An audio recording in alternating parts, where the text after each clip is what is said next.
Hi, I'm Amy. And I'm Ella. And welcome to The Race Against Climate Change.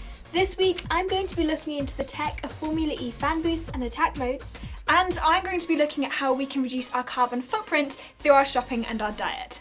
But first, the past few episodes we've been looking into the environmental impacts of climate change.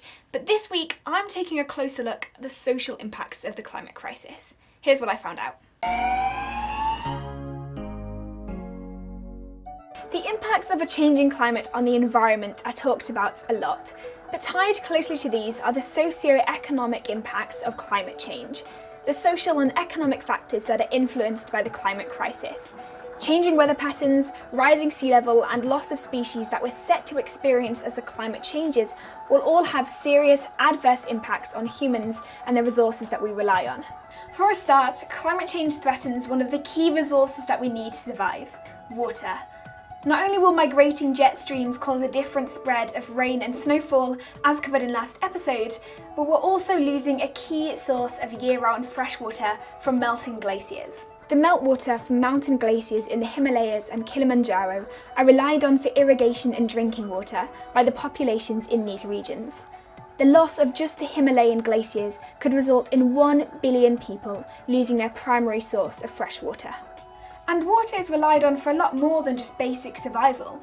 It's also intrinsically linked to global food systems and energy production.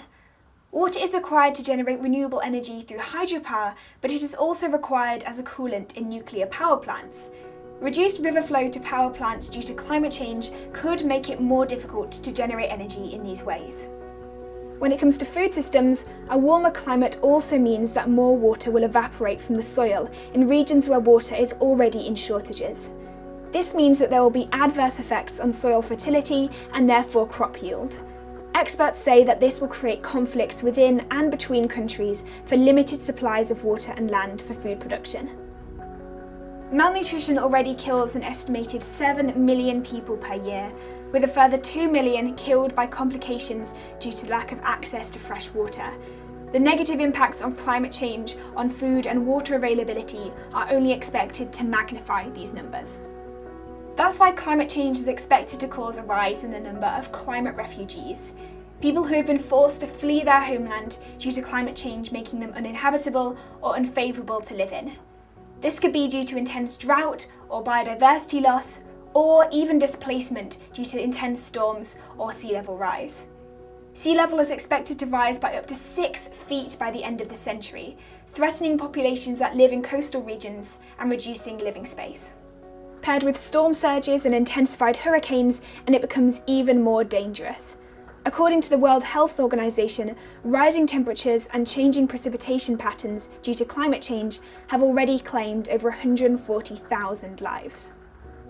But if you're sitting in a country in the global socio-economic north like I am, then you might be lucky enough to think, if this changing climate is also bad, how come I haven't experienced anything like this? Well, the chances are you have actually experienced a consequence of climate change in one way or another, whether through a particularly hot summer or a particularly snowy winter. But this unequal suffering caused by extreme climate events links to a socio-economic point and a matter of social justice.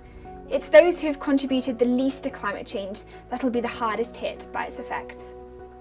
A study into climate vulnerability found that the 10 countries in the world most threatened by food insecurity are responsible for less than half a tonne of carbon dioxide per person.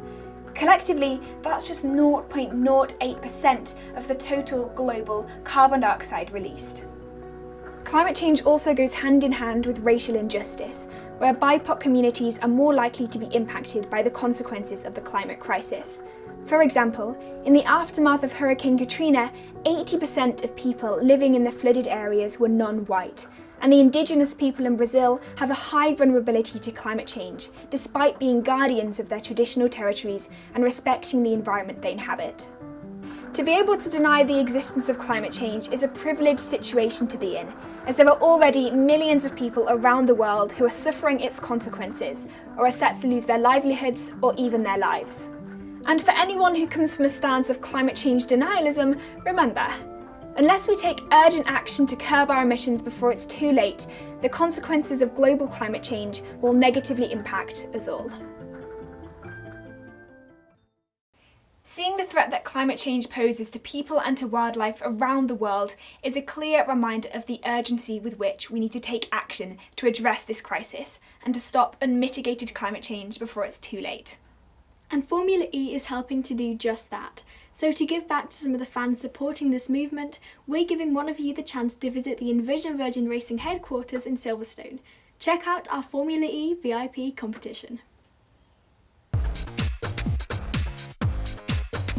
One lucky Formula E fan will be invited to Envision Virgin Racing's state-of-the-art race headquarters at Silverstone to tour the factory and garages where the Formula E engineering magic takes place. They'll also get to sit in a Formula E car and have a coached session on the race simulator that the Envision Virgin drivers themselves train on. For anyone, this would be a visit to remember. For a Formula E fan, it's a dream come true. We'll ask you the first question a little later. But first, when watching Formula E, it's clear that any extra energy boosts from fan boosts or attack modes can make a surprisingly big difference on the race leaderboard. But how does it actually work, from us voting on who gets a fan boost before the race starts, to them receiving it and using it in the race? I've been checking this out, as well as finding out how attack mode works.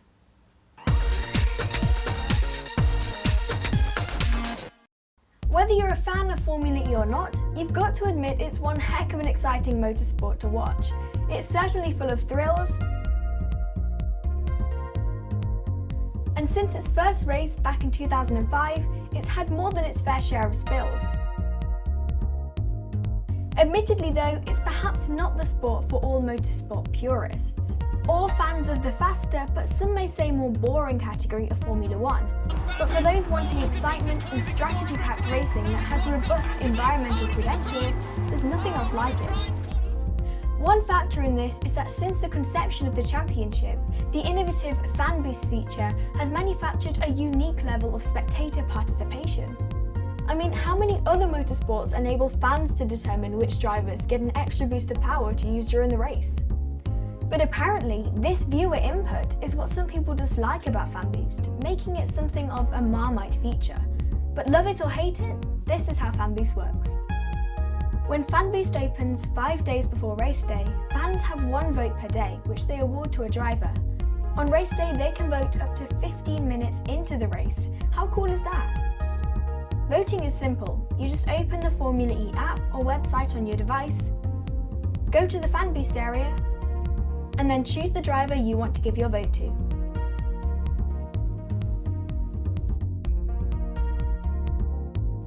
I've just voted for Nick Cassidy in the second Valencia race. Sorry Robin, I'll vote for you in Monaco.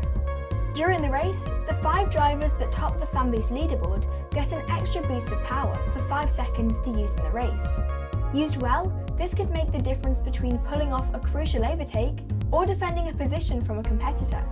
The next feature that makes Formula E super exciting is the attack mode feature. I know this isn't a mode that lets drivers attack each other, although sometimes Formula E can look like that. You touch me, you broke my steering. You dive in like you... What should I do, hit you from behind or what? So let's take a look at what attack mode really is.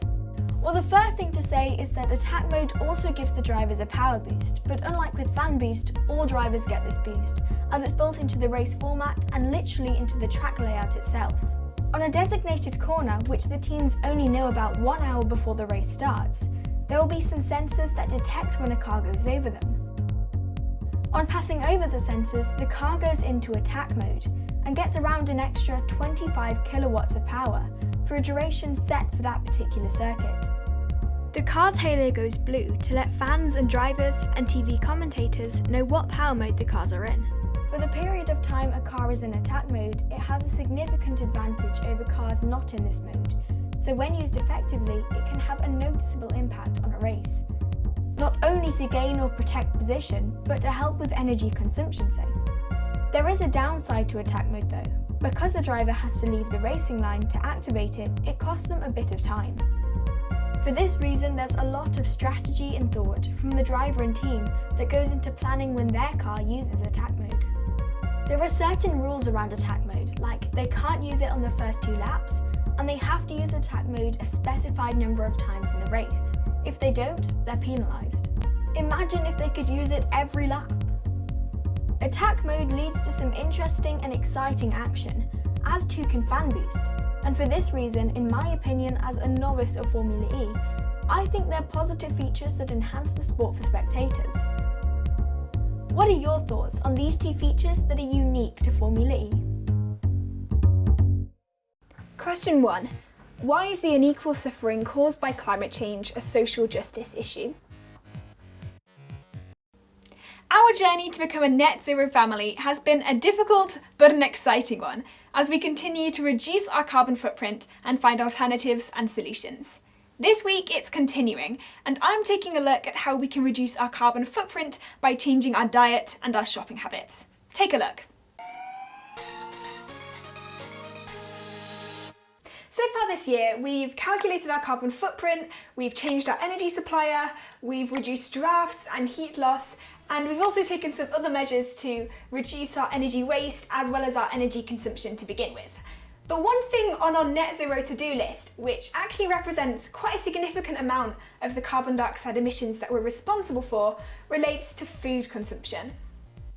Okay, for a start, we acknowledged and are really grateful for the fact that we are fortunate enough to have 3 balanced meals a day, and we certainly don't take food for granted. We try not to overconsume, and we do all that we can to reduce food waste as well. And our rescue guinea pigs, Trevor and Hetty, help us with that too. In an ideal world, we'd grow as much of our own food as possible. We do try and grow some herbs, some tomatoes, some potatoes and some other seasonal produce, but the reality is that we rely on most of our food coming from the shops and the supermarkets. And we knew all along that reducing our carbon emissions through changing our shopping habits was going to be a tough one for us. But we can't put it off any longer. We need to grasp the nettle. After all, the whole point of our net zero challenge is to try and do all that it takes to become carbon neutral. And if it was easy, then we'd be living net zero lives already. To help us identify how this part of the challenge relates to us, let's present a selection of the day-to-day items that an average family might buy when shopping. Well, that all looks fairly representative of the things families might buy during their supermarket shop. Yeah, but not for us, you see, because we have a plant-based diet, so we need to remove the following items. And because we are committed to reduce the amount of plastic we consume as a family, particularly single-use plastics and excess packaging, we need to remove all these. So that leaves some tins, jars, essentials in packaging, and lots of fresh fruit and vegetables. Well, that's okay then, or is it?